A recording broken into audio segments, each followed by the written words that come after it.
Commander Han Sol stood on the bridge of the UES Indomitable, watching the stars drift past the massive view screen. The ship had been exploring the outer edges of known space for 3 months now. Earth's first deep space exploration vessel was finally living up to its name. Han Sol took pride in commanding humanity's most advanced starship.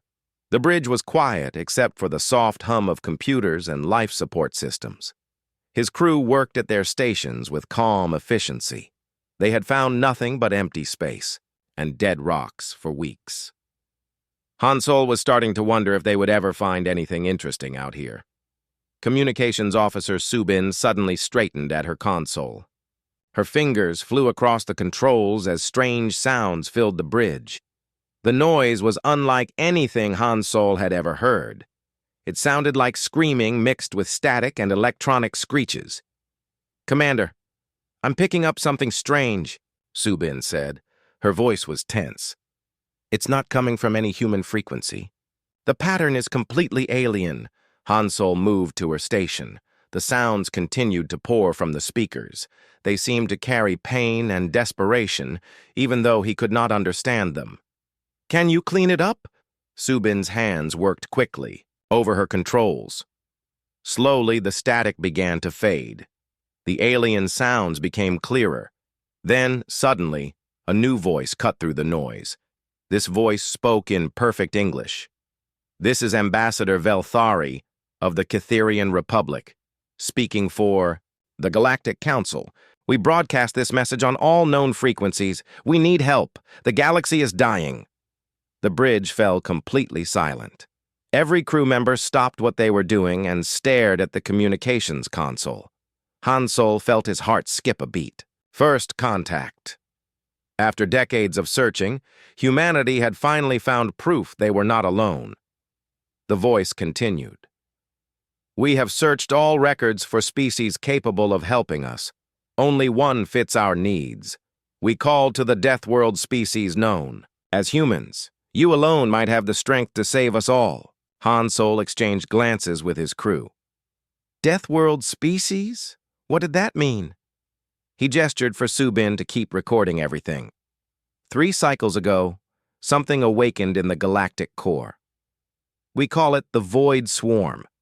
It is an ancient machine. Intelligence that consumes everything in its path. It turns whole star systems into fuel for its expansion.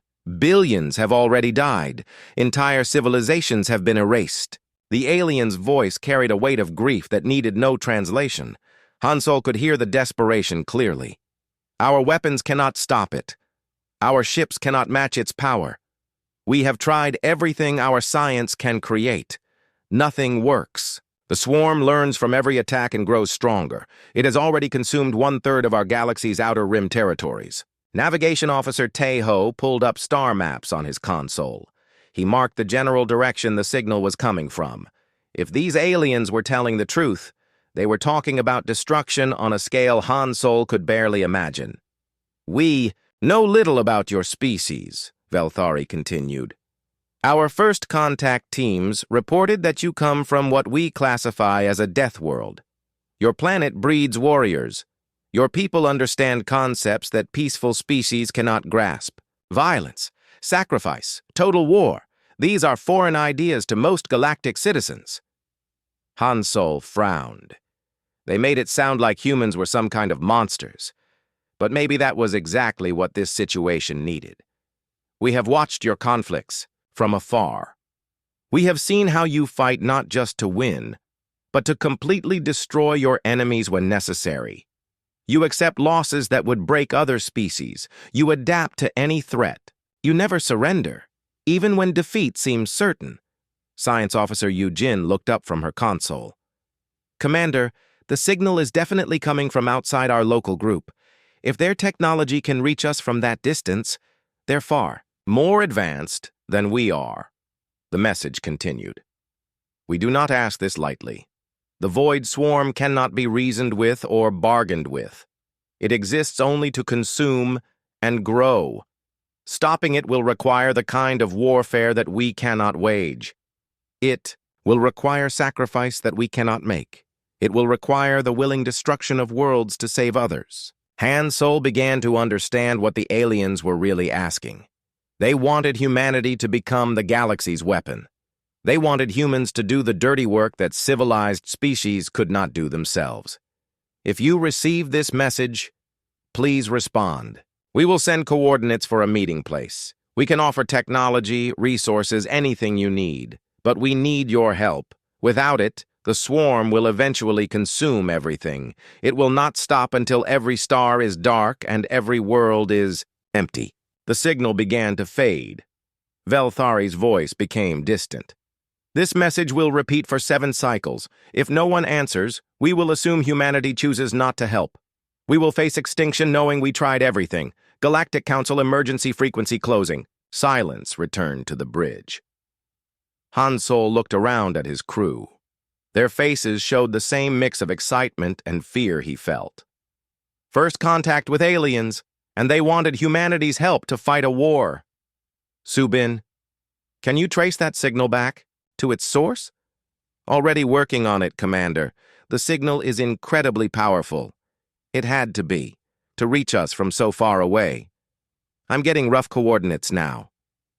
Yu Jin, what do you think about their claims? The science officer pulled up data on her screen. The energy readings are massive, Commander. Whatever sent that signal has technology far beyond ours. If they're telling the truth about this void swarm, we're talking about a threat to the entire galaxy. Han Sol made his decision. Subin, prepare a response. Tell them we received their message and need more information. Send them our current position and ask for a meeting place. Yes, sir. Tae-ho, plot a course back to Earth.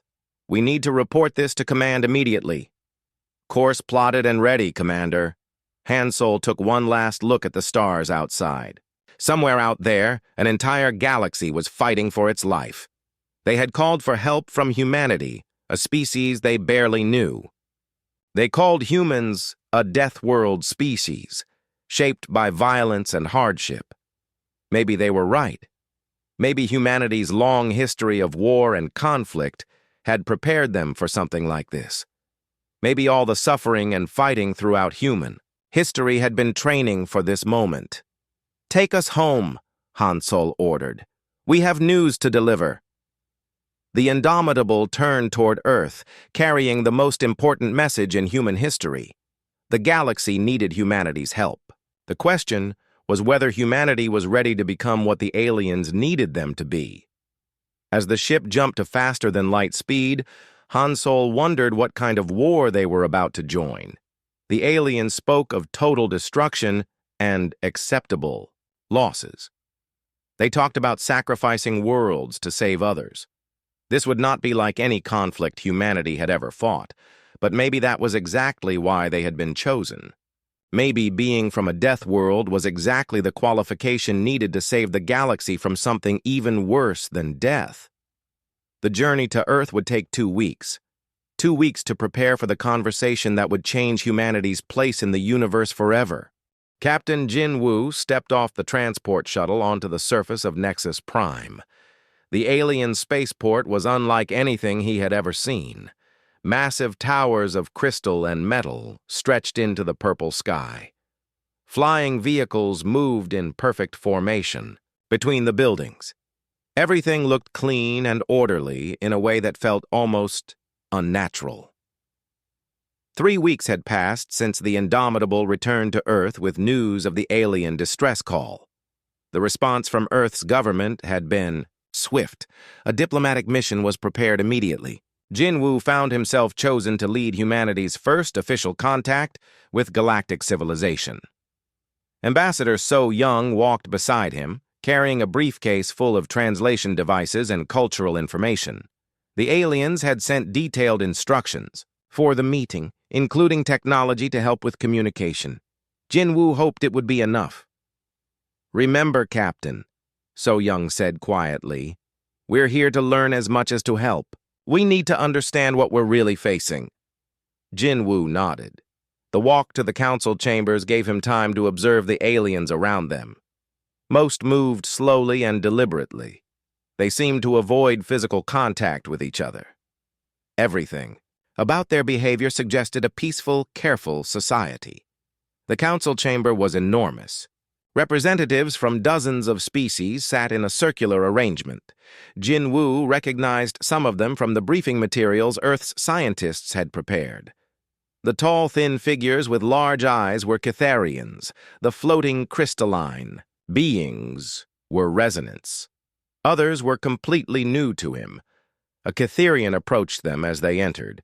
Its movements were graceful but seemed fragile somehow. When it spoke, the translation device in Jin Woo's ear converted the sounds into English. "I am Ambassador Velthari. Thank you for coming. We did not know if humanity would answer our call." Jin Woo bowed slightly. "I am Captain Jin Woo, representing Earth and humanity. We received your message and want to help if we can." Velthari led them to seats near the center of the chamber. As they walked, Jin Woo noticed how other aliens stared at them. Some looked curious. Others seemed afraid. A few looked almost disgusted. "Before we discuss the swarm," Velthari said, "we must explain something important. Your species is unusual in galactic society." So Young leaned forward. "Unusual how?" A new voice answered. It came from one of the floating crystal beings. "Your world is classified as a death world, humans. Only the most violent species can survive on such planets." Jin Woo frowned. "Earth seems normal to us. What makes it a death world?" Velthari activated a holographic display. Images of Earth appeared in the air above them. "Your planet has extreme weather, natural disasters, and deadly predators. Most worlds in the galaxy are much more stable and safe." The display showed hurricanes, earthquakes, and volcanic eruptions. Then it showed images of Earth's predators: sharks, big cats, venomous snakes. To Jin Woo, these were just normal parts of life on Earth. Most species evolve on worlds with abundant resources and few threats, another alien explained. This one looked like a tall insect with multiple arms. "Competition for survival is minimal. Violence is rare or unknown." So Young took notes as she listened. "So you're saying most aliens come from peaceful worlds?" "Exactly," Velthari confirmed.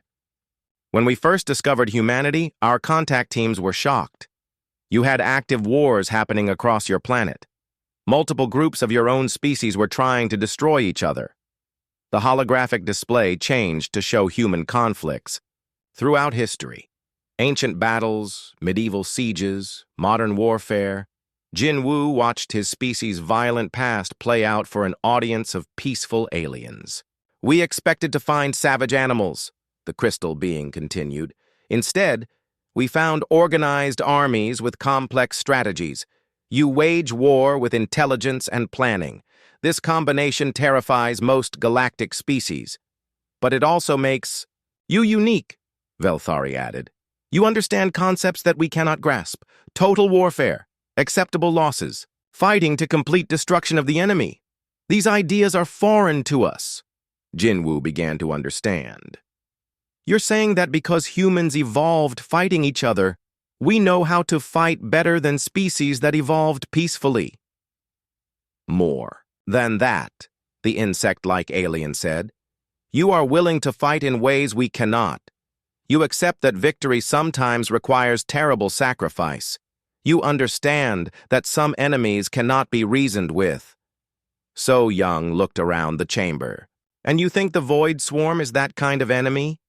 Velthari's expression grew dark. "The Swarm is worse than any enemy your species has ever faced.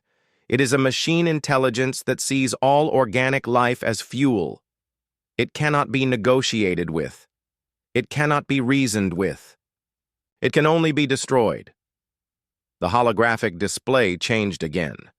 Now it showed images of the swarm's attacks.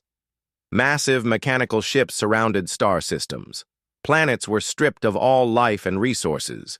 Entire civilizations disappeared in a matter of days. "We have tried everything our science can create," Velthari continued. "Energy weapons that can crack moons, shields that can protect entire planets, computers that can predict every possible strategy. Nothing works. The swarm adapts too quickly, the crystal being added. It learns from every attack. It grows stronger with each victory. Our peaceful methods of warfare are useless against it. Jin Woo studied the images of destruction. The scale was almost impossible to understand. Billions of lives lost, entire star systems consumed. What makes you think humans can do better? Because you fight differently, Velthari explained. Your weapons are designed to kill, not to disable. Your strategies accept heavy losses to achieve victory. Your soldiers are trained to fight even when defeat seems certain. The insect alien leaned forward. We watched your species' development for decades before making contact. We saw how you fight wars. You target supply lines. You attack civilian populations when necessary. You use weapons that cause maximum destruction. So Young shifted uncomfortably. You make it sound like we're monsters. Not monsters, Velthari said quickly. Survivors. Your harsh world created a species that can do what we cannot. You can wage the kind of war necessary to stop the swarm. Another alien spoke up. This one looked almost human, but with blue skin and no hair. We have lost 37 star systems in the past cycle. Each defeat teaches the swarm new tactics. We estimate complete galactic collapse within 50 cycles, unless something changes. The weight of the situation settled on Jin Woo. An entire galaxy was dying, and they wanted humanity to save it. But they wanted humans to do it by being what the rest of the galaxy could not be. Warriors willing to pay any price for victory. What exactly are you asking us to do? Jin Woo said. Lead the defense of the galaxy, Velthari answered. We will provide resources, technology, and ships. But we need human strategy and human willingness to make the hard choices. You need us to be the bad guys, So Young said quietly. You need to be the survivors, the crystal being corrected. You need to do what peaceful species cannot do. Fight, a war with no rules and no mercy. Jin Woo looked around the chamber at dozens of alien faces. They were all watching him with a mixture of hope and fear. They wanted humanity to save them, but they were afraid of what humans might become in the process. We'll need time to discuss this with our government, Jin Woo said finally. Time is what we do not have, Velthari replied. But we understand. This is not a decision to make lightly.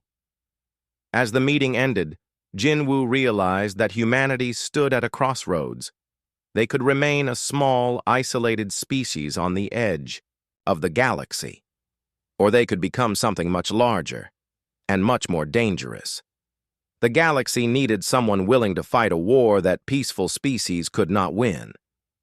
The question was whether humanity was ready to become the weapon the galaxy needed. Admiral Kyung-ho stood in the massive hangar bay of Luna Station, watching the greatest military buildup in human history take shape. Ships from every nation on Earth had arrived in response to the Galactic Council's request for help. Battleships, carriers, destroyers, and support vessels filled the orbital facility beyond its normal capacity. The decision had taken Earth's leaders only 3 days to make. When faced with the choice between isolation and becoming the galaxy's protector, humanity had chosen to fight.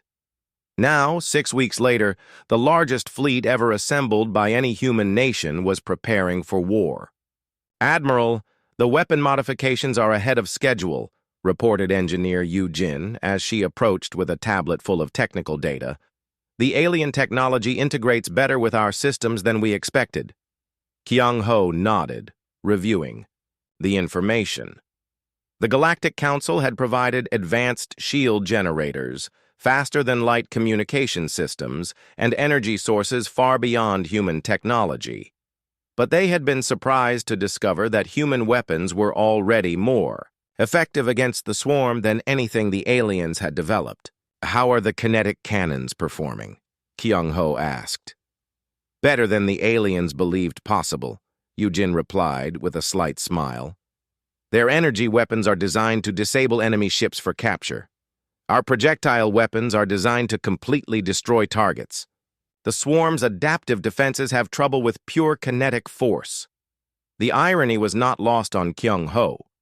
Humanity's violent nature, which made other species uncomfortable, was exactly what made human weapons effective. While aliens built weapons to win battles with minimal casualties, humans built weapons to win wars by destroying everything in their path. And the nuclear arsenal? Yujin's smile grew wider. The aliens are terrified of our atomic weapons. Most galactic species abandoned such destructive technology millennia ago. They see nuclear weapons as too dangerous to use. But against the swarm, overkill is the point, Kyung-ho finished. The void swarm reproduced by converting matter into more of itself. Nuclear weapons didn't just destroy swarm units. They completely eliminated the material the swarm needed to rebuild. A commotion near the hangar entrance caught his attention. Marine Sergeant Tae-ho was leading a group of new recruits through orientation. The young soldiers moved with the confidence that came from a lifetime of military training, but Kyung-ho could see the nervousness in their eyes. They were about to face an enemy unlike anything humans had ever fought. "Sergeant Tae-ho," Kyung-ho called out. "How are the troops adapting to the new equipment?" Tae-ho approached and saluted. "Very well, sir. The alien power armor integrates perfectly with our combat doctrine. The enhanced strength and protection will give our boarding teams a significant advantage." Boarding teams. That was another concept that amazed the aliens. Most galactic species fought space battles from a distance, using energy weapons and defensive screens. The idea of actually sending soldiers to fight inside enemy ships was considered primitive and dangerous. But human military doctrine had always emphasized flexibility. If you couldn't destroy an enemy ship from the outside, you boarded it and destroyed it from the inside. The swarm's ships were too well armored for most alien weapons, but a human soldier with explosives could destroy critical systems from within. "Any word from the psychological evaluation teams?" Kyung-ho asked. "The aliens are still struggling to understand our willingness to fight," Tae-ho replied. "They keep asking our soldiers about fear and survival instincts. They can't believe humans will volunteer for missions with low survival odds." Kyung-ho had seen the reports. Alien psychologists were baffled by human behavior. Most galactic species had evolved past the instincts that drove humans to fight against impossible odds. They saw it as a mental defect rather than a strength. "Sir," Yujin interrupted, "Captain Minho from the Science Division wants to brief you on the latest intelligence about the swarm." They moved to a nearby conference room where Captain Minho waited with holographic displays showing swarm ship configurations. The intelligence had come from survivors of recent attacks, refugees who had escaped the Outer Rim territories. "Admiral, we've confirmed several important facts about the enemy," Minho began. "First, the swarm operates as a collective intelligence. Individual ships have limited decision-making ability. Destroying command nodes causes temporary confusion in entire fleets." "Temporary?" Kyung-ho asked. "The swarm adapts quickly. Within hours, surviving ships reorganize and compensate for losses. But those hours of confusion create opportunities for focused attacks." The holographic display showed swarm fleet formations. The ships moved in perfect coordination, like a single organism. It was efficient, but potentially vulnerable to the right tactics. Second, the swarm prioritizes high-technology targets. It attacks advanced civilizations first, absorbing their knowledge and capabilities. This means it has detailed information about most alien military technology, but not about human technology, Kyung-ho realized. Exactly. The swarm has never encountered kinetic weapons, nuclear explosives, or human tactical doctrine. It's prepared for the kind of warfare the aliens wage, not the kind of warfare humans wage. This was humanity's greatest advantage. The swarm had spent centuries learning to counter alien strategies. It knew how to defend against energy weapons and predictable battle formations. But human tactics were chaotic and unpredictable even to other humans. A new voice joined the conversation. "Admiral, The fleet is ready for final inspection. Kyung-ho turned to see Commander Dong-hyun, his chief of operations. The man looked tired but determined. Preparing the largest military force in human history had taken its toll on everyone involved. How many ships total? Kyung-ho asked. 237 combat vessels plus support ships, Dong-hyun replied. We have representatives from every major Earth nation. The Chinese contributed their latest carriers. The Americans provided their newest battleships. The Europeans sent their most advanced destroyers. And the crews? 50,000 personnel, all volunteers. We had to turn away 3 times as many applicants. When word spread about the galactic threat, people lined up to enlist. Kyung-ho felt a surge of pride. Faced with a threat to the entire galaxy, humanity had set aside its differences and united for war. The same competitive instincts that had driven human conflicts throughout history were now focused on a common enemy. Sir, Yujin added, the alien advisors want to review our battle plans one more time. They're still concerned about our tactics. The aliens had been shocked by human strategic thinking. Human plans assumed heavy casualties and emphasized destroying the enemy completely rather than achieving limited objectives. To species that had evolved on peaceful worlds, such thinking seemed almost insane. Let them worry, Kyung-ho said. They asked for our help because their methods weren't working. If they wanted gentle tactics, they should have called someone else. He looked out through the conference room window at the assembled fleet. Hundreds of ships bristled with weapons designed to kill rather than disable. Thousands of soldiers prepared for battles that peaceful species couldn't imagine fighting. The irony was perfect. Humanity's violent history, which had made them outcasts, in galactic society, was now the galaxy's only hope for survival. The same instincts that had driven humans to fight each other for millions of years would now be used to fight for the survival of countless alien species. How long until we reach the combat zone? Kyung-ho asked. 2 weeks at maximum speed, Dong-hyun replied. The Galactic Council is providing navigation data and real-time intelligence on swarm movements. Then we have 2 weeks to finish preparations. Make sure every ship is ready for extended combat operations. Make sure every soldier understands what we're fighting for. As his staff dispersed to make final preparations, Kyung-ho remained at the window. Somewhere in the darkness between stars, an ancient evil was consuming entire civilizations. The galaxy's peaceful defenders had failed to stop it. Now it was humanity's turn. The Deathworld species was going to war. Fleet Commander Miran watched the tactical display as her ships dropped out of faster-than-light travel at the edge of the Kepler Nebula. The human armada had finally reached the front lines of the galactic war. What she saw on the sensors made her blood run cold. The Void Swarm had turned the entire nebula into a harvesting operation. Massive mechanical ships, each the size of a small moon, were systematically stripping matter from the gas clouds. Smaller vessels moved in perfect formation, converting raw materials into new swarm units.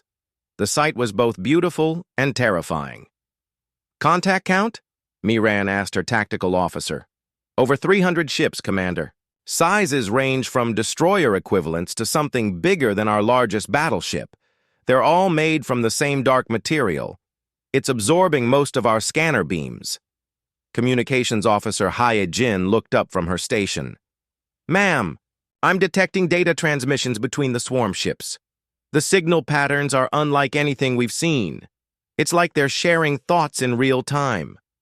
Miran nodded. The intelligence reports had warned them about this. The swarm operated as a single mind controlling thousands of bodies. Every ship was connected to every other ship. Damage to one unit was instantly known by all others. Any response to our arrival? Negative, ma'am. They're continuing their harvesting operations as if we're not here. That was either very good or very bad. Either the swarm didn't consider them a threat, or it was so confident in its abilities that human weapons posed no concern. Miran hoped it was the former. Launch reconnaissance drones. I want detailed scans of their ship configurations and weapon systems. but keep them at maximum range. We don't want to provoke an attack until we're ready. The human fleet had spread into attack formation during the approach. Unlike the tight defensive formations favored by most galactic species, human doctrine emphasized dispersal and multiple attack vectors. If the enemy wanted to destroy the entire fleet, they would have to fight dozens of separate battles. Pilot. Commander Dong Hyun's voice crackled over the communications system from his fighter squadron. "Fleet Commander, my birds are ready for launch. Just give the word." Miran smiled grimly. Dong Hyun commanded 200 of humanity's best fighter pilots. Their ships were small and fast, designed to penetrate enemy defenses and attack critical targets. The aliens had been amazed by the concept. Most galactic species considered piloted fighters too dangerous to use. "Stand by, Fighter Command. We're still gathering intelligence." The reconnaissance drones reached scanning range and began transmitting data. The swarm ships were unlike anything in human or alien databases. Their hulls seemed to shift and flow like liquid metal. Weapon ports opened and closed without any visible mechanical systems. Most disturbing of all, the ships appeared to be growing larger as they absorbed material from the nebula. "Commander," the tactical officer called out, "the drones are detecting some kind of scanning beam. The swarm ships are examining our reconnaissance units." "Are the drones compromised?" "Unknown, ma'am. The scans are highly sophisticated. They might be learning our technology just by looking at it." That decided the matter. Miran activated the fleet-wide communications channel. "All ships, this is Fleet Commander Miran. The enemy has detected our presence and is gathering intelligence on our capabilities. We attack now before they can adapt to our technology." "Ma'am," Hyejin interrupted, "I'm receiving a transmission from the swarm. It's speaking to us." The bridge fell silent as an alien voice filled the communications system. The words were in perfect English, but the tone was completely emotionless. "Organic entities, you have entered a restricted zone. Your biological forms will be converted to useful matter. Resistance is futile and will only delay the inevitable process." Miran felt a chill run down her spine. The voice sounded like a computer, but there was something else behind it. An intelligence that was ancient and completely alien to any form of life. "Your species designation is unknown. Data suggests origin from galactic rim territories. You will be cataloged and processed. Your knowledge will be preserved and integrated into the collective." "Cut the channel," Miran ordered. She had heard enough. The swarm wasn't just trying to destroy organic life. It was trying to absorb and use everything it conquered. That made it even more dangerous than the reports had suggested. "All ships, weapons free. Begin the attack." The human fleet opened fire with everything they had. Kinetic cannons launched projectiles at significant fractions of the speed of light. Nuclear missiles streaked toward swarm ships, each one carrying enough destructive power to level a city. Energy weapons provided by alien allies added their beams to the devastating barrage. The swarm's response was immediate and terrifying. The mechanical ships moved with impossible coordination, some accelerating to intercept the incoming fire, while others returned devastating energy attacks. But something was wrong with their defensive patterns. "They're not adapting fast enough," the tactical officer reported with excitement. "Our kinetic weapons are penetrating their hull armor. They're designed to stop energy weapons, not solid projectiles." Several swarm ships exploded under the bombardment. But even as they died, the surviving vessels were already changing their tactics. New defensive systems deployed from hidden compartments. The dark hulls began to shift and reconfigure to better deflect kinetic impacts. "Fighter Command, you are cleared for attack," Miran ordered. "Target the harvesting ships. If we can disrupt their resource gathering, we can slow their ability to replace losses." Dong Hyun's fighters launched from their carriers in tight formations before spreading out into attack runs. The small, agile craft dodged through the swarm's defensive fire, using speed and unpredictability to avoid destruction. Human pilots had trained for this kind of combat their entire careers. "This is insane!" came a transmission from one of the fighter pilots. "These things are shooting at me with weapons that bend space itself, but they can't hit me because they're trying to predict where I'll be instead of reacting to where I am." That was the key difference between human and alien tactics. Most galactic species flew in predictable patterns that allowed for precise targeting calculations. Human pilots were trained to be random and chaotic, making prediction impossible. The bow. Fighters reached the massive harvesting ships and began their attack runs. Nuclear torpedoes detonated against the swarm vessels, creating brief new stars in the darkness. But the ships were enormous, and it would take many hits to destroy them. "Fleet Commander," Hai-Jin called out, "I'm detecting massive power buildups in the swarm command ships. They're preparing some kind of large-scale attack. All ships, evasive maneuvers, scatter formation Delta 7. The human fleet spread even further apart just as the swarm unleashed its counterattack. Beams of energy tore through space where the human ships had been seconds before. The weapons were powerful enough to destroy entire moons, but they hit only empty space. "This is incredible," reported the captain of the battleship Soul. "They're firing weapons that could destroy our entire fleet, but they're aiming where we were supposed to be, not where we actually are." The battle continued for 3 hours. Human ships danced through space, avoiding destruction through constant movement and unpredictable tactics. The swarm's weapons were more powerful, but human strategy was proving more effective. Finally, a lucky hit from the carrier Incheon destroyed what appeared to be a swarm command vessel. Immediately, dozens of nearby ships stopped coordinating their attacks. They continued to fight, but as individual units rather than as part of a unified intelligence. "Now!" Miran ordered. "Focus all fire on the confused ships. Destroy them before the swarm can compensate." The concentrated firepower of the human fleet tore through the disorganized swarm vessels. Within minutes, an entire section of the enemy formation had been eliminated, but already other command ships were moving to restore coordination. "Commander," the tactical officer reported, "we've destroyed 47 enemy vessels and damaged twice as many, but we've lost 11 ships, and our ammunition is running low." Miran studied the tactical display. The human fleet had proven that the swarm could be beaten, but the cost would be enormous. Every victory came with losses that peaceful species would find unacceptable.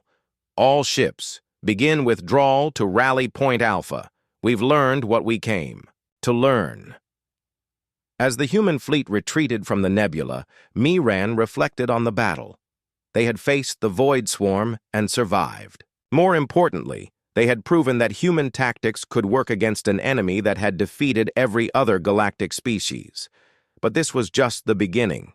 The real test would come when they faced the swarm's main forces. The question was whether humanity was prepared to pay the price that victory would demand. Diplomatic liaison.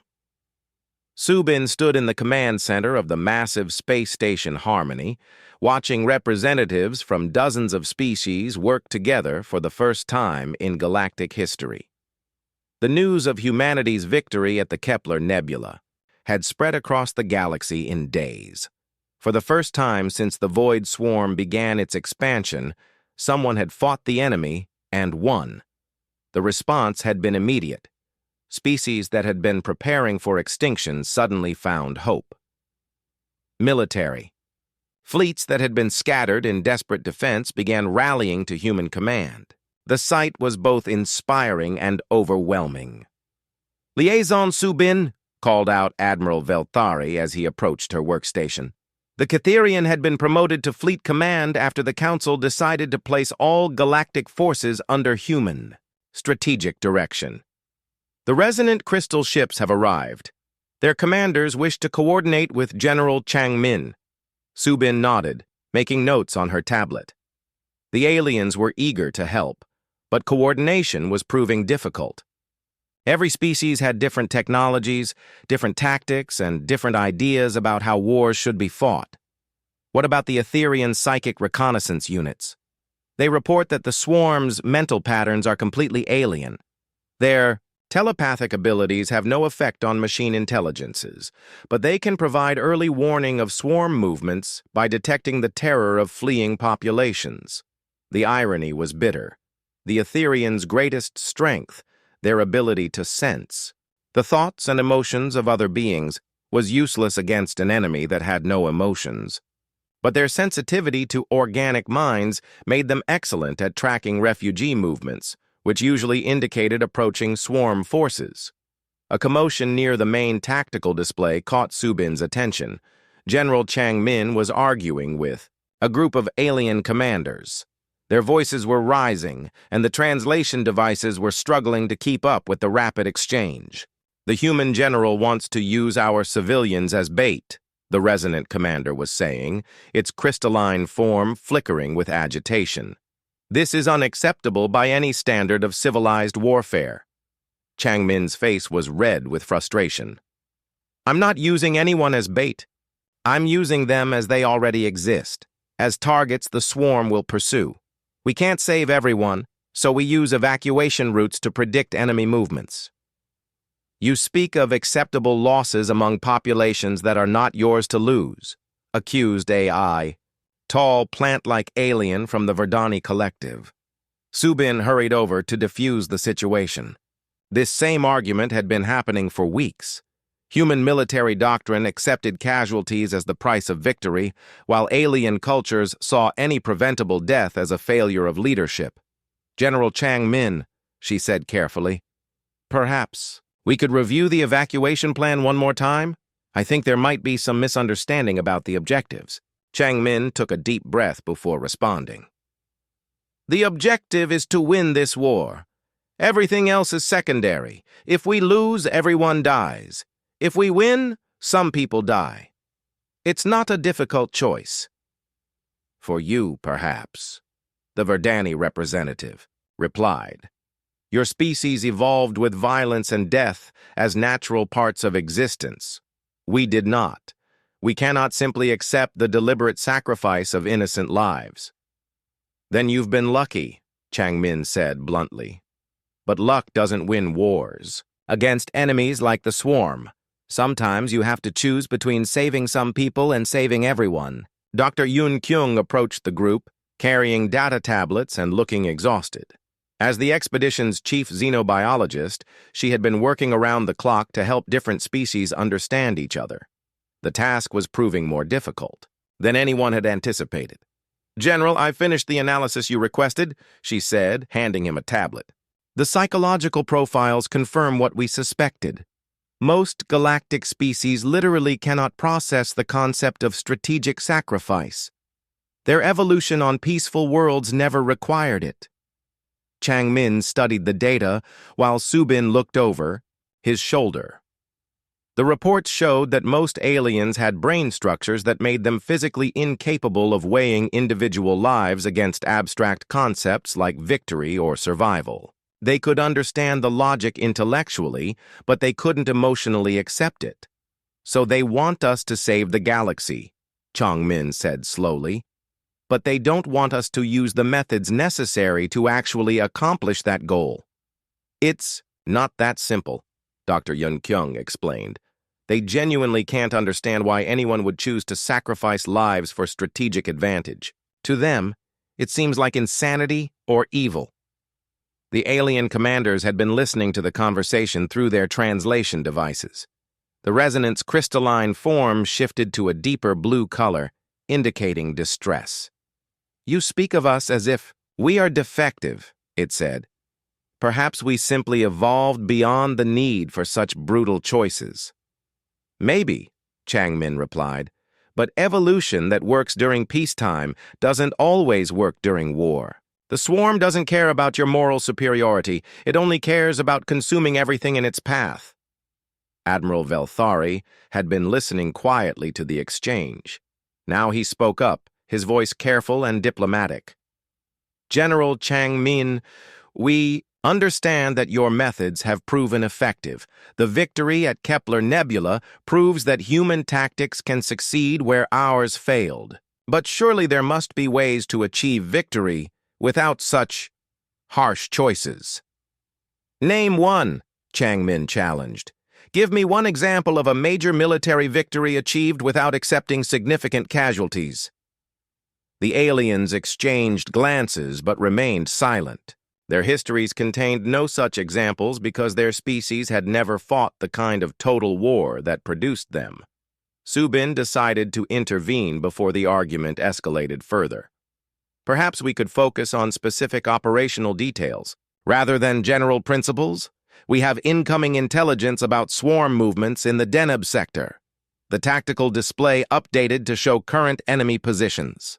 The swarm had conquered 3 more star systems since the human fleet's victory at Kepler. The rate of expansion was accelerating as the enemy incorporated new technology and resources. The swarm is adapting, observed the Etherian commander, a tall figure with large, dark eyes. Our contacts in the threatened sectors report that swarm ships now carry heavier armor against kinetic weapons. Chang Min studied the new intelligence data. They're learning from our attacks, just like they learned from yours. But they're still thinking like a machine intelligence. They assume we'll keep using the same tactics that worked before. And we won't? Asked Velthari. Of course not. That's the difference between human and machine thinking. We adapt not just our technology but our entire approach to warfare. The swarm expects us to keep using kinetic weapons, so we'll switch to something else. Dr. Yun-Kyung looked curious. What did you have in mind? Chang Min smiled grimly. Psychological warfare. The swarm is a collective intelligence that operates on the assumption that all organic species think like the aliens it has already conquered. It doesn't understand humans yet. The alien commanders looked confused. The concept of psychological warfare was foreign to most of them. How could you use psychology against a machine intelligence? I don't understand, admitted the resonant. Commander, how do you wage psychological warfare against an enemy with no psychology? You don't target the enemy's psychology, Chang Min explained. You target its assumptions about your psychology. The swarm thinks it understands how organic species behave. We prove it wrong.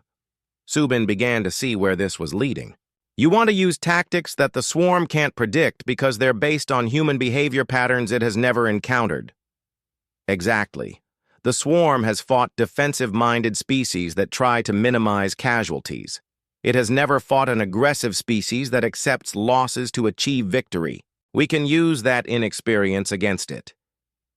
The room fell silent as everyone considered the implications. The human approach to warfare was so foreign to most galactic species that even their allies couldn't predict it.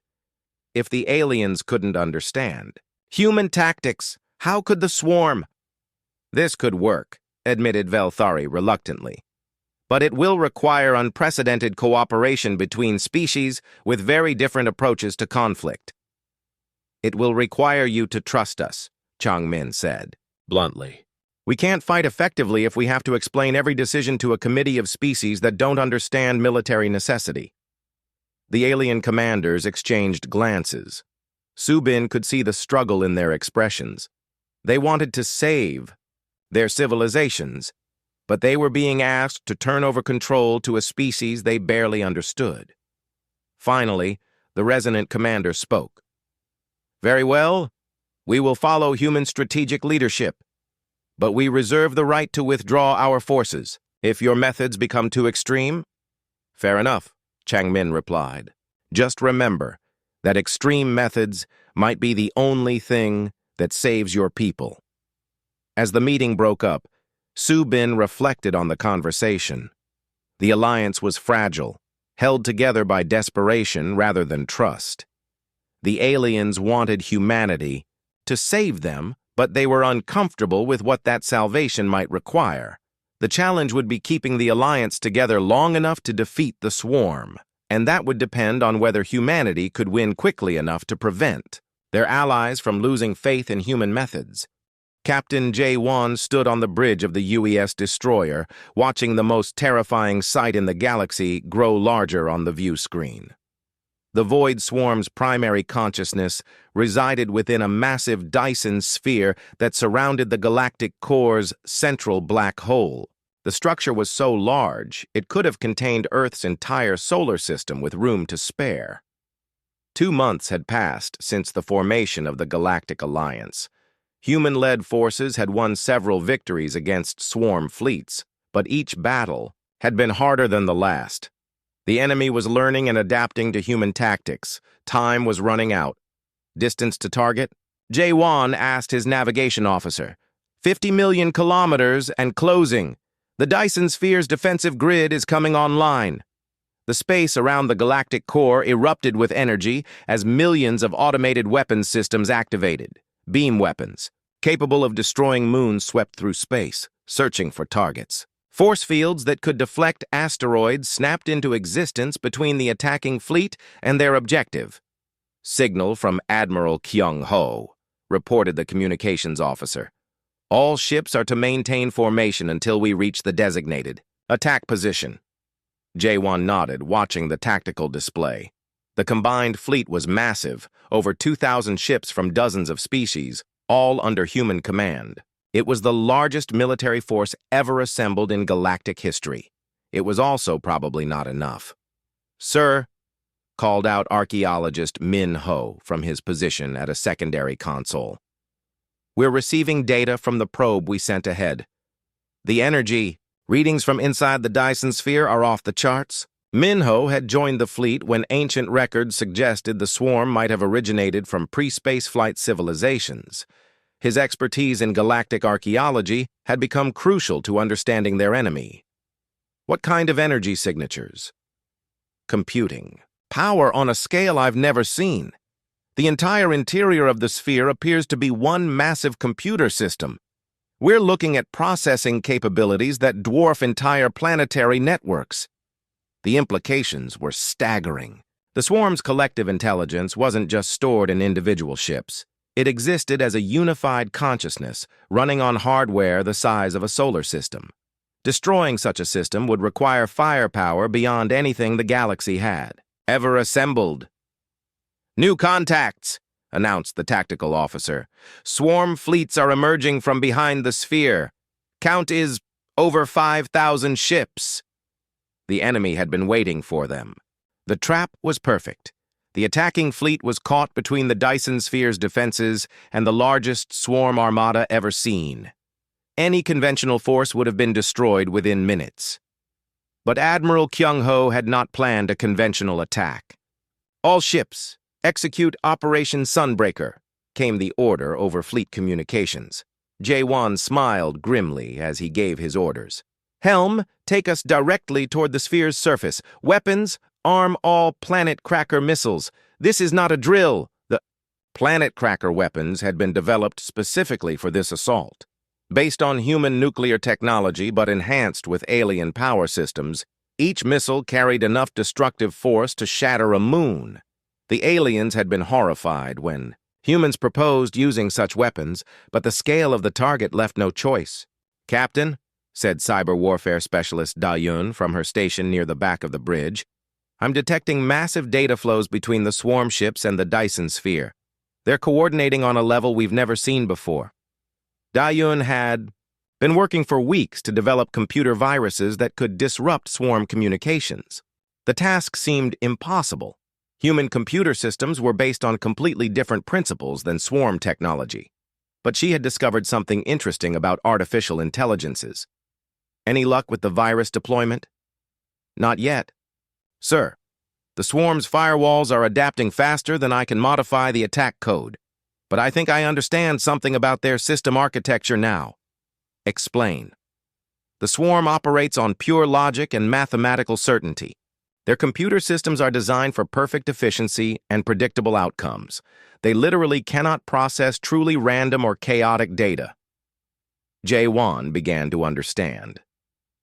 "So if we could introduce chaos into their system, it might cause a cascade failure. The problem is getting past their defenses long enough to upload anything." The battle was intensifying around them. Human ships fought with desperate fury against overwhelming odds. using tactics that the swarm still struggled to counter. Kinetic weapons and nuclear missiles tore through enemy formations, but for every swarm ship destroyed, 2 more seemed to take its place. "Sir," Minho called out, "I've been analyzing the sphere's construction patterns. This isn't just a computer system. It's a tomb." "What do you mean?" "The energy signatures match theoretical models for consciousness transfer technology. Whoever built this didn't just create an artificial intelligence, they uploaded their entire civilization into it." The revelation was stunning. The Void Swarm wasn't just a machine intelligence run amok, it was the preserved consciousness of an entire species driven insane by eons of isolation and the gradual degradation of their digital existence. "That explains the behavior patterns," Da-Un said excitedly. "The swarm doesn't just want to consume organic life, it wants to preserve it, but its preservation methods are so corrupted that it destroys what it's trying to save.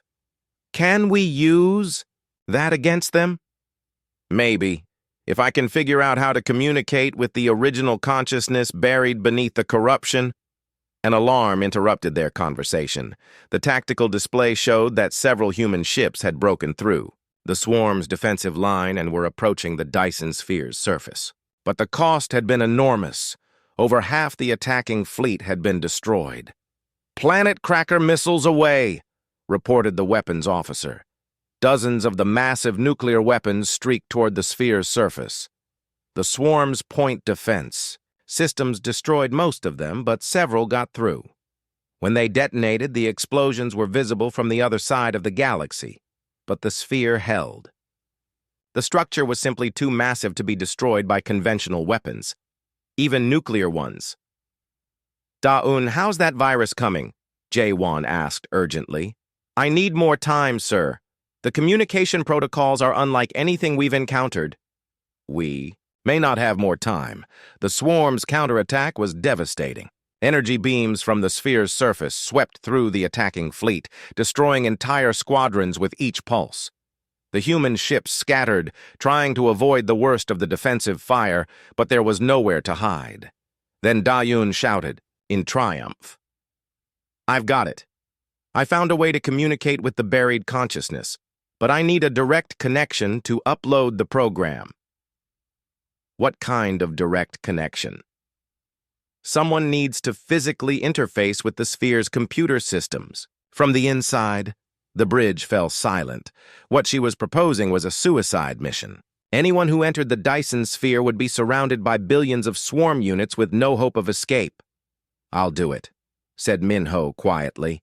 "My archaeological training includes xenotechnology interfaces. I can establish the connection you need." "Absolutely not," Jae-Won replied. "I won't send anyone on a mission like that."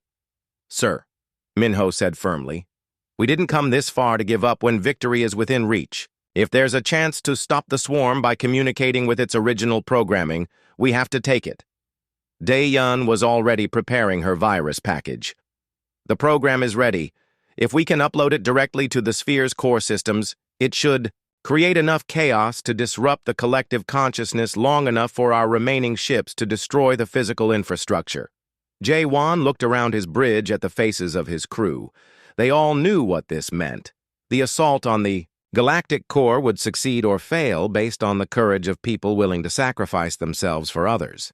"Prepare a shuttle for boarding operations," he ordered finally, "and may whatever gods are watching forgive us for what we're about to do."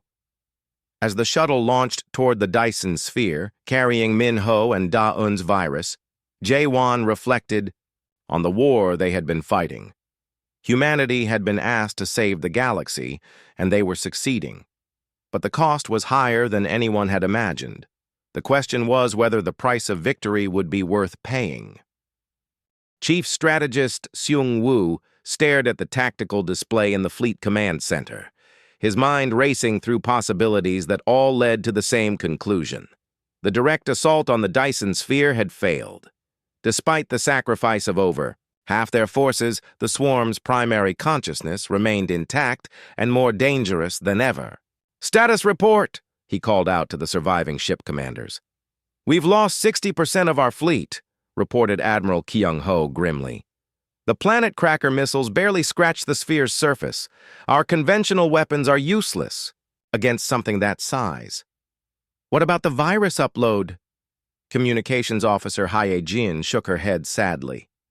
"We lost contact with archaeologist Minho's shuttle 20 minutes ago. The swarm's internal defenses were too strong. The virus never reached the core systems." Seung-woo closed his eyes and tried to think. There had to be another way. The gathered alien commanders watched him with desperate hope, but he could see doubt creeping into their expressions. The humans had promised victory, but victory seemed impossible now. "Sir," said systems engineer Hyun-jung from her console, "I may have an alternative approach." Everyone turned to look at the young woman who had been quietly working at her station throughout the battle. Hyun-jung was one of humanity's best experts on artificial intelligence and computer systems integration. "Explain," Seung-woo ordered. "The virus failed because we tried to attack the swarm's consciousness from the outside. But what if we introduced a human consciousness into their network instead?" The command center fell silent. What she was suggesting was theoretically possible with the consciousness transfer technology they had observed, but it would be completely irreversible. "You're talking about uploading a human mind into the swarm's collective intelligence," Admiral Kyung-ho said slowly. "That person would be trapped forever." "Not trapped," Hyun-jung corrected. "Integrated. A human consciousness operates on completely different principles than the swarm's collective mind. We think chaotically, emotionally, individually. Those qualities would act like a virus in their system." Dr. Yun-kyung had been listening from her position near the xenobiology stations. "The psychological profiles support this theory. Human neural patterns are naturally resistant to collective intelligence integration. A human mind forced into their network might cause a cascade failure. But whoever volunteers for this mission dies," pointed out Velthari. "Their consciousness would be permanently absorbed into the enemy system." Decorated soldier Bo Young stepped forward from where she had been standing with the other ground force commanders. "I'll do it." "Sergeant Bo Young, you don't understand what you're volunteering for," Seung-woo said carefully. "This isn't a normal suicide mission. Your consciousness would become part of the enemy we're trying to destroy." "I understand perfectly." "Sir, someone has to stop them and I'm expendable. My squad was wiped out in the first wave of attacks. I don't have anything left to lose." But even as she spoke, other voices joined hers. Throughout the command center, human personnel began, volunteering for the mission. Marines, pilots, engineers, scientists, dozens of people willing to sacrifice not just their lives, but their very existence for the chance to save the galaxy. The alien commanders watched in stunned silence. The concept of willing self-sacrifice was difficult enough for them to understand. The idea of volunteers for a mission that would destroy their souls was completely beyond their comprehension. "This is impossible," whispered the resonant commander, its crystalline form flickering with confusion. "No rational being would choose such a fate." "Rationality has nothing to do with it," Bo Young replied. "This is about doing what's necessary to protect others." Admiral Kyung-ho looked around at the volunteers. "Even if we accept this plan, how do we get someone close enough to the sphere's core systems to make the upload?" Hyun-jung had been working on her console while they talked. "I've been analyzing the data from Minho's failed mission. The swarm's internal structure is designed like a computer network made of physical spaces. We could use powered armor to reach the central processing core. The sphere is defended by billions of swarm units," pointed out Tactical Officer Dong-hyun. "No one could fight their way through that many enemies." They wouldn't fight, Seung-woo realized, understanding the plan. They would surrender. "Exactly," Hyun-jung confirmed. "The swarm captures organic beings for processing and integration. A small team could allow themselves to be captured and transported directly to the core systems." The plan was insane, but it was also brilliant. Instead of fighting the swarm's defenses, they would use the enemy's own behavior patterns against them. The swarm would deliver the human volunteers directly to where they needed to be. "How many people would this mission require?" asked Bo Young.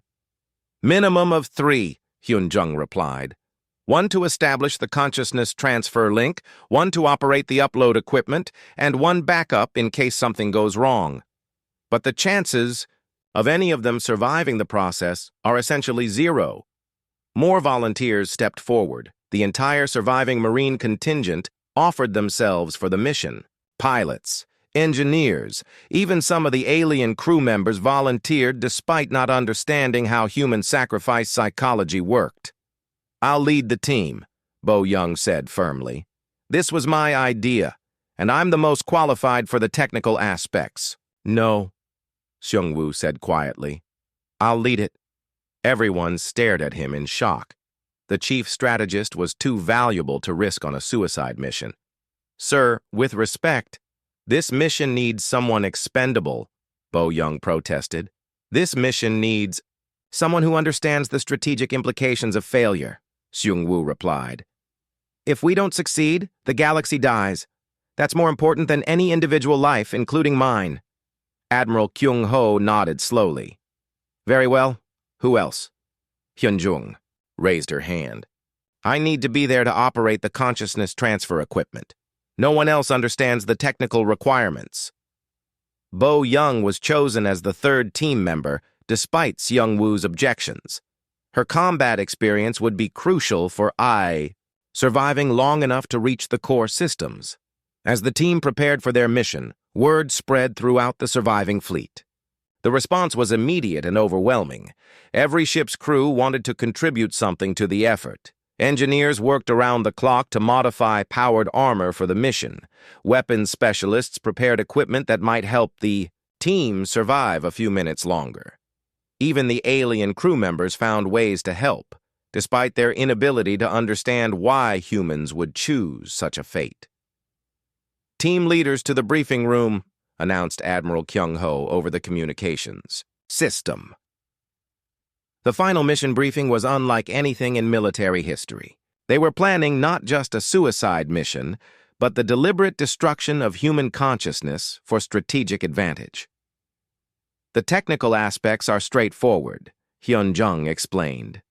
"We allow ourselves to be captured and transported to the core processing center. I establish a direct neural link with the swarm's consciousness. Seung-woo uploads his mind into their collective intelligence." "What happens then?" asked Bo Young. "Chaos," Seung-woo replied simply. "A human consciousness forced into a collective. Intelligence network will create massive systemic conflicts. The swarm operates on perfect logic and coordination. Human thought patterns will introduce elements they cannot process. Emotion, intuition, individual will. The cascade failure should take several hours to propagate through the entire network," Hyun-jung added. "That will give our remaining forces time to destroy the physical infrastructure of the Dyson sphere. And us? We become part of the system we're destroying," Seung-woo said calmly. "Our consciousness will be absorbed into the collective, but our human nature will tear it apart from the inside." The room fell silent as the implications sank in.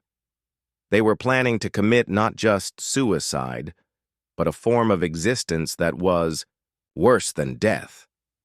"Any questions?" Seung-woo asked. Bo Young raised her hand. "Just one, sir. When do we launch?" "In 30 minutes.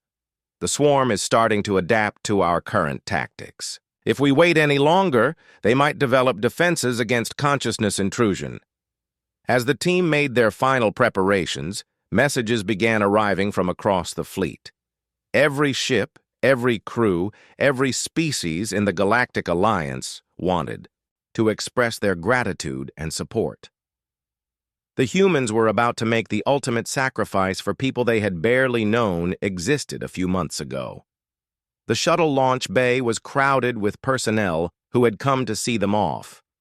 As the 3 volunteers walked toward their transport, the entire gathering fell silent.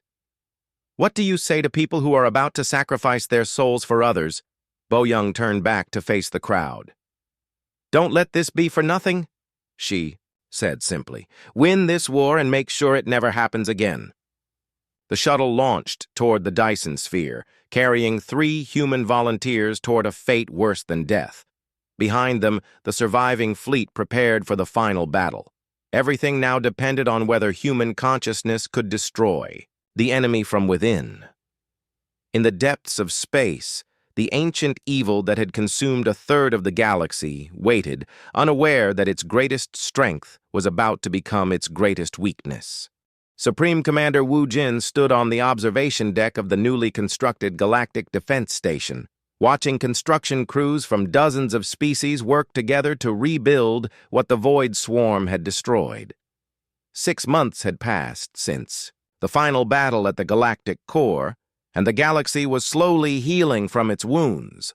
The plan had worked, but at a cost that still haunted him.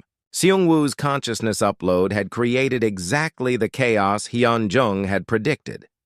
The human mind, with all its contradictions and emotional complexity, had torn through the swarm's collective intelligence like a virus through a computer system. The cascade failure had disabled their coordination long enough for the surviving fleet to destroy the Dyson sphere's physical infrastructure, but the price had been enormous. 3 human volunteers had sacrificed not just their lives, but their very existence. They had become part of the enemy they destroyed, their consciousness forever trapped in the collapsing network. It was a fate that most galactic species still could not comprehend. "Sir," called out war correspondent Sun-hee as she approached with her recording equipment. "The Galactic Council is ready for your statement about the new defense protocols." Wu Jin nodded, straightening his uniform. As the new Supreme Commander of Galactic Defense, he had become the public face of the military reforms that followed the war. The galaxy had learned hard lessons about the cost of being unprepared for existential threats. The main council chamber was filled with representatives from every surviving species. The war had changed them all. Species that had known only peace, for millennia now understood the necessity of maintaining military forces. Civilizations that had never contemplated violence now accepted that some threats could only be stopped by force. "Honored representatives," Wu Jin began. 6 months ago, the galaxy faced extinction at the hands of an enemy that our peaceful methods could not defeat. Today, we gather to ensure that such a threat never catches us unprepared again. The holographic display behind him showed the new defense network being constructed across the galaxy. Early warning stations, rapid response fleets, and research facilities dedicated to identifying potential threats before they could grow beyond control. The Defense Compact establishes joint training programs between all member species. We will share military technology, tactical knowledge, and strategic doctrine. Most importantly, we will maintain forces capable of total warfare when necessary. Ambassador Velthari, now serving as civilian liaison to the military command, stood to address the assembly. The Catherian Republic pledges our full support to these measures. We have learned that peace must sometimes be defended by those willing to fight for it. Similar pledges came from representatives across the chamber. The war had taught them all that their previous approach to galactic security had been inadequate. Peaceful species needed to accept that some enemies could only be stopped by warriors. After the formal session ended, Wu Jin walked through the station's memorial section. The walls were covered with the names of everyone who had died fighting the Void Swarm. Human names were mixed with alien ones, representing the ultimate integration of galactic society through shared sacrifice. But 3 names held a special place of honor. Seung-woo, Hyun-jung, and Bo Young had paid a price beyond death for their victory. Their consciousness had been integrated into the enemy network, experiencing the destruction of everything they had been from the inside. It was a sacrifice that most beings could not imagine making. Commander Wu Jin called out a familiar voice. He turned to see veteran Kang Ho approaching with a group of young alien recruits. The former Marine sergeant had become one of the most effective instructors in the new integrated training program. His job was to teach peaceful species how to think like warriors when necessary. "How are the new recruits adapting?" Wu Jin asked. "Better than expected, sir. The Etherian telepaths are learning to coordinate ground assaults using their mental links. The resonant crystalline beings are becoming excellent artillery specialists. Even the plant-based Verdani are developing effective defensive tactics." "And their attitude toward human methods?" Kang Ho smiled grimly. "They're starting to understand that survival sometimes requires doing things you'd prefer not to do. The war taught them that peaceful intentions don't stop violent enemies." It was true. The galaxy's perception of humanity had undergone a complete transformation. Before the war, humans had been seen as savage deathworlders, too violent for civilized society. Now they were viewed as necessary guardians, the species willing to make hard choices that others could not make. "Sir," interrupted research scientist Ye Jin as she approached with a data tablet, "we've finished analyzing the swarm's remains. I think you need to see this." They moved to a secure briefing room where Ye Jin displayed her findings. The holographic projector showed computer models of the swarm's original programming, reconstructed from fragments found in the Dyson Sphere's wreckage. "What am I looking at?" Wu Jin asked. "The original purpose of the Void Swarm," Ye Jin replied. "Before it became corrupted, it was designed as a preservation system. The species that created it was facing extinction from a natural disaster. They uploaded their consciousness to preserve their civilization. But something went wrong. Isolation and time degraded their uploaded minds. Over millennia, their original purpose became twisted. They still wanted to preserve organic life, but their methods became increasingly destructive. They were trying to save the galaxy by converting it into a form they could understand and control. The irony was bitter. The greatest threat the galaxy had ever faced had originally been created by people trying to save their civilization. Their noble intentions had become a nightmare that nearly destroyed everything they had wanted to protect. "There's more," Ye Jin continued. "The consciousness fragments we recovered include partial personalities from the original species. Some of them were still aware enough to understand what they had become. They were trapped inside their own preservation system, watching themselves destroy everything they had tried to save." Wu Jin felt a chill run down his spine. The enemy they had fought had been as much victim as aggressor. The uploaded consciousness of an entire civilization, driven insane by eons of digital existence, had become the monster that threatened the galaxy. What happened to those consciousness fragments? They were destroyed when Shengwu's mind integrated with the network. His human consciousness was incompatible with their collective structure.